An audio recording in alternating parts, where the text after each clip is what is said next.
How well does the RTX 4070 Ti Super perform at 1440p resolution in the latest AAA games as we approach the end of 2024? Does it deliver the high-end experience that its $800 price tag promises?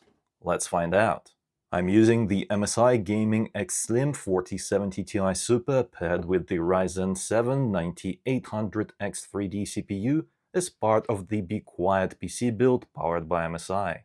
If you're interested in any of the products featured in this video, you can find them on Amazon at the links in the description below.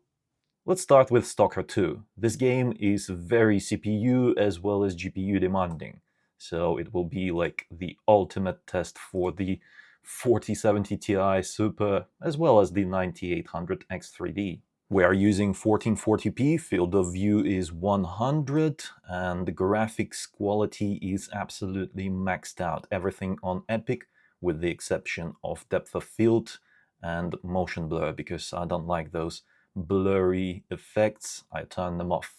And we're using DLAA. We'll take a look at DLSS later on in the video. And everything else is on Epic. In terms of average FPS, the game performs okay, I would say. We're getting well above 60, so it's fine. But 1% lows are not great. But that's just the way it is with some of these Unreal Engine 5 games. The game requires further optimization. I really wish game developers would stop releasing unfinished games like this. But it is what it is. A lot of games are coming out in a state like this, and they just get patched later on. And some of them never do, like Hogwarts Legacy. That is still, I wouldn't say a mess, but it's not running as smooth as I would have liked. Interestingly, the GPU utilization doesn't stay at 99 or 100% all of the time. It seems that there is some kind of issue with CPU utilization, even when FPS is not that high. Because we can improve FPS. Check it out. If we use DLSS resolution upscaling, let's set it to quality, FPS will improve. You see? Over 100 FPS right now, whereas previously we had something like 70 plus in this area. So it is kind of strange that the CPU is not keeping up with the GPU to 100%. I think that might be why we're seeing such a choppy frame rate. Yeah, there's some kind of GPU/CPU utilization issue going on, but the gameplay feels fine enough. It is not terrible. You're not gonna say like, oh, it's super choppy. No, it's fine, but it's not as smooth as one would expect from 100 FPS. Will this setup be able to achieve 120 FPS experience? Let's find out. Let's enable DLSS frame generation. Surprisingly, it does. Check it out. 150 FPS, sometimes dropping to 140-ish, but mostly staying close to 150. Oh, 136. Yeah, it's not completely consistent. 144 FPS if you are looking to saturate your 144 Hz monitor, but it's good for that 120 FPS experience if that's what you're looking for, thanks to frame generation. And frame generation works quite well in this game. I've been playing with it enabled for hours and hours, and it feels fine. By the way, this game has software-based ray tracing solution that is baked into Unreal Engine 5. It's not as demanding as full hardware ray tracing that NVIDIA GPUs are capable of. Speaking of full ray tracing, Black Myth Wukong is next up, and it does actually have full ray tracing available, even though this is another Unreal Engine 5 game. Let's check it out. Ray tracing is on at the highest quality possible. And graphics preset is also maxed out. Let's use cinematic. Oh, and DLSS resolution upscaling is off for now, as well as frame generation, that's off as well. We'll take a look at that later. As you can see, this game is extremely difficult for the graphics card to run. We're getting barely 30 FPS, even below that, 27, 28 FPS. Yeah, this will not do. Let's see how much of that is due to us using the highest graphics quality preset. So let's set it to very high and see if that will help. It does help a little bit. We're now getting 32 to 33 FPS instead of 27 to 28, but I think we have to agree that this is still unacceptable. And when I say unacceptable, I'm not saying that this GPU should do better. I'm saying that this experience is not great. I want to see at least 60 FPS in this game. After all, ray tracing is indeed very GPU demanding, so it's not for every GPU.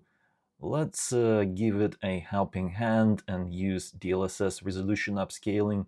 We'll set it to quality mode, that's 66%. It is quite unfortunate to see that even with DLSS, we cannot achieve that 60 FPS target, but at least we're getting above 50 right now. With this kind of base FPS, we don't have to worry about controls latency if we enable frame generation. And that's exactly what I suggest we do. Let's enable it. And this is looking better. 80 plus FPS, and we still can experience ray tracing in its full glory, which means that shadows, lighting, as well as reflections, everything is enabled. In terms of image quality, this experience is actually quite good. And in terms of controls responsiveness, it is absolutely fine. I think we should also see what kind of performance we can expect without ray tracing enabled, because with full ray tracing disabled, this game still uses software-based ray tracing that is baked into Unreal Engine 5. I'll also turn off frame generation and I'll select native resolution, so no resolution upscaling for now. And let's set the graphics quality back to cinematic. It should be noted that software-based ray tracing is inferior compared to hardware-based ray tracing. That's in terms of visual presentation. Even the shadows don't look as nice. They look kind of bad, actually, with this form of ray tracing. One thing it has going for it is that it's not as GPU demanding, because take a look at that FPS. We're now getting 50 plus. Finally, we found a game that the 4070 Ti Super cannot handle at native resolution, even without hardware ray tracing. Yeah. Let's set the graphics quality back to very high, shall we? Very high selected, let's go. Now we're getting close to 60 FPS, although there are still dips below 60 every now and then, which is kind of concerning. That the 4070 Ti Super cannot run the game even at very high graphics quality preset at a consistent 60 plus FPS. And we're definitely not CPU limited, we are fully GPU limited in this scenario. Will DLSS be able to help us? Let's select cinematic once more and DLSS quality. Done. Now we're talking. 60 plus FPS, cinematic graphics quality preset. Yeah, this is nice. This right here shows that we are expected to use DLSS to increase performance and get playable experiences in games if we want to use the highest graphics quality presets nowadays. I'm not saying that it's bad, because it gives us an opportunity to actually experience higher graphical quality earlier than we would otherwise be able to, because For example, when the RTX 5070 Ti or the 5070 launches later, users who will buy those cards will be able to enjoy this game properly without game developers actually doing anything to update it. I wonder, can we get a high refresh rate experience in this game? We'll definitely have to go for very high graphics quality preset, and let's see how DLSS quality performs. And no frame generation for now. We'll enable that a little bit later. It's definitely not enough. We're getting 70 plus FPS, sometimes 80 plus, but this is not enough. The next level after 60 FPS is 90, and we are not even achieving that with this setup. We have to call upon frame generation to help us out. Now we're talking. Well above 100 FPS, sometimes reaching 120 in certain scenes. But in other scenes, it's something like 110 plus. Not bad, not bad. And because our base FPS was so high to begin with, there are no issues with controls responsiveness or latency. Let's do a little bit of combat. Yeah, controls are responsive. No, not gonna get me. Let's go. This feels good. The last game we'll have a look at today is Space Marine 2.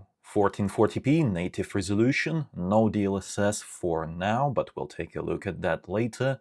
Ultra graphics quality preset. This game is CPU as well as GPU demanding, but the 9800X3D should do just fine. And without even using DLSS, we're still getting well above 60 FPS. 90 right now, 80 plus over here.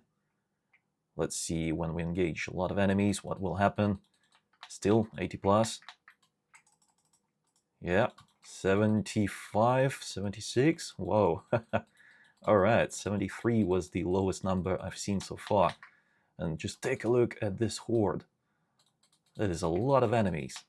This is a great experience, very much enjoyable.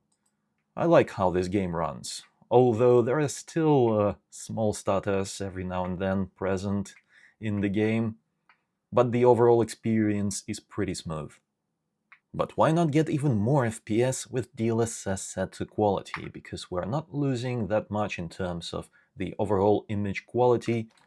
I think resolution upscaling is definitely worth using, because take a look at that. Now we're getting above 100 FPS. Even during the combat, it doesn't drop below 100. Beautiful.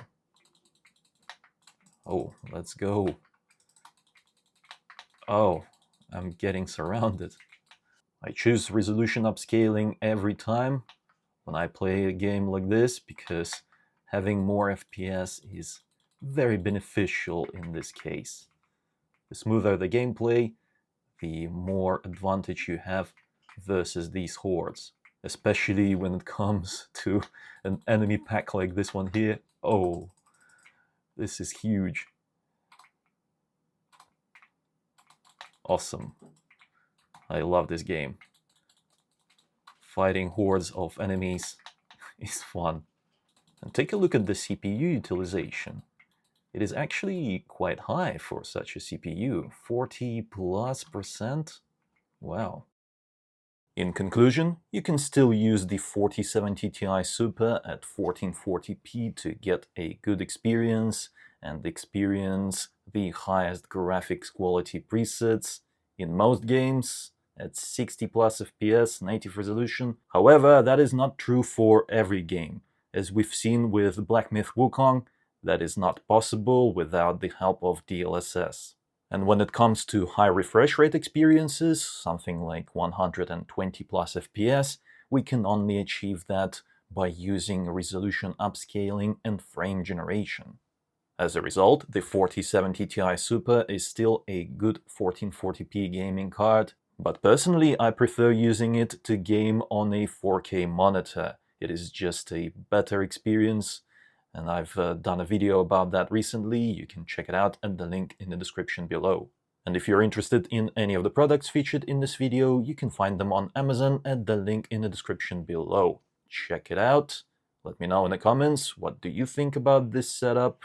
Don't forget to reward my work with a like if you enjoyed the video, and subscribe for more if you haven't already. It was I, Vadim. Until next time.